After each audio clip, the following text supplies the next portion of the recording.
Israel যুদ্ধের গতিপথ বদলে দিল যুক্তরাষ্ট্র।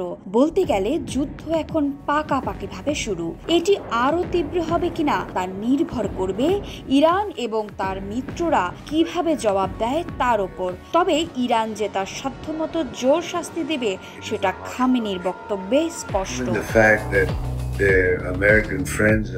ইরানের ৩ পরমাণু কেন্দ্রে হামলা চালিয়েছে যুক্তরাষ্ট্র। এরপরই প্রথমবারের মতো কথা বলেছেন ইরানের সর্বোচ্চ ধর্মীয় নেতা আয়াতুল্লাহ আলী খামেনি।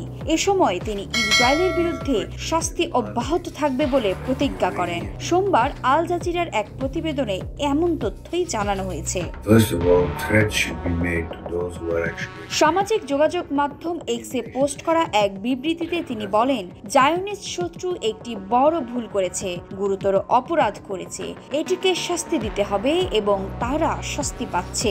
এটি এখনই শাস্তি পাচ্ছে। পোস্টের সঙ্গে এক জ্বলন্ত ভবনের পটভূমিতে আগুনে পুড়ে যাওয়া একটি খুলির ছবি শেয়ার করা হয়েছে। এটার ওপর ডেভিড তারকা চিহ্ন আঁকা রয়েছে, যা ইসরায়েলি প্রতীক হিসেবে পরিচিত।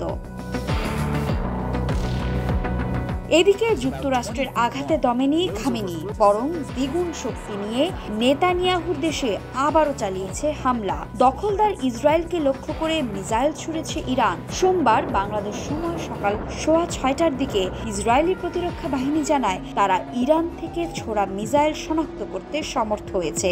এখন এগুলো ভূপাতিতের প্রস্তুতি নেওয়া হচ্ছে। এ নিয়ে 21 দফায় ইসরায়েলে হামলা চালিয়েছে ইরান। 23 জুন মেহের নিউজের এক প্রতিবেদনে এই তথ্য জানানো হয়েছে। ইরানের কর্তৃপক্ষ জানিয়েছে ইসরায়েল কোনো উস্কানি ছাড়াই হামলা চালিয়ে করা অপরাধের প্রতিশোধ নিতে বাধ্য হয়েছে ইরান। এর অংশ হিসেবে সোমবার সকালে ইসরায়েলের দিকে ইরান নতুন করে একাধিক ক্ষেপণাস্ত্র নিক্ষেপ করেছে। ইরানের ইসলামী বিপ্লবী গার্ড বাহিনী এক বিবৃতিতে জানিয়েছে, ইসরায়েলের সামরিক ঘাঁটি ও সামরিক শিল্প স্থাপনাগুলোর বিরুদ্ধে কার্যকর এবং ধারাবাহিক ক্ষেপণাস্ত্র অভিযানের ধারাকে আরও জোরদার করা হবে।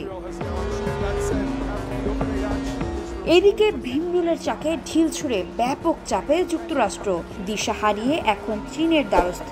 কারণ খামেনি যে বন্ধ করে দিয়েছে হরমুজ প্রণালী। চীনের কাছে গিয়ে হরমুজ প্রণালী খোলা রাখতে ইরানকে চাপের অনুরোধ করছে ট্রাম্পের দেশ। ওয়াশিংটন বলছে তেহরান যেন এই গুরুত্বপূর্ণ সামুদ্রিক পথ বন্ধ না করে, সেজন্য বেইজিং যেন আলোচনায় এগিয়ে আসে। ইরানে হামলা করে যুক্তরাষ্ট্র গোটা বিশ্বের মাথায় আঘাত করল। ইরান বারবার হুমকি দিয়ে আসছিল, যদি তাদের স্বার্থে আঘাত আসে তাহলে তারা হরমুজ প্রণালী বন্ধ করে দিতে পারে। হলেও তাই, যার ফলে তেলের বাজারে অস্বাভাবিকভাবে দাম বাড়বে।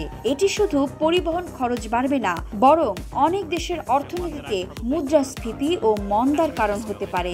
ভেঙে পড়তে পারে বৈশ্বিক জ্বালানির সরবরাহ ব্যবস্থা। এছাড়া সাময়িকভাবে হলেও মার্কিন যুদ্ধ জাহাজগুলোর পারস্য উপসাগর থেকে বের হওয়া কঠিন হতে পারে। যুক্তরাষ্ট্রের পররাষ্ট্রমন্ত্রী মার্ক রুবিও ফক্স নিউজকে দেয়া এক সাক্ষাৎকারে তিনি বলেন, চীন যেহেতু হরমুজ প্রণালী দিয়ে তেল আমদানির উপর অনেকটাই নির্ভরশীল, তাই এই সংকটে তাদের ভূমিকা নেওয়া উচিত। বিবিসি বলছে, বিশ্বের 1/3 তেল এই প্রণালী দিয়ে পরিবাহিত হয়। এটি বন্ধ হলে বৈশ্বিক জ্বালানির সরবরাহে বড় ধরনের ঝুঁকি তৈরি হবে। আর সে কারণেই পরিস্থিতি নিয়ন্ত্রণে রাখতে এবার চীনের দিকে তাকিয়ে আছে যুক্তরাষ্ট্র।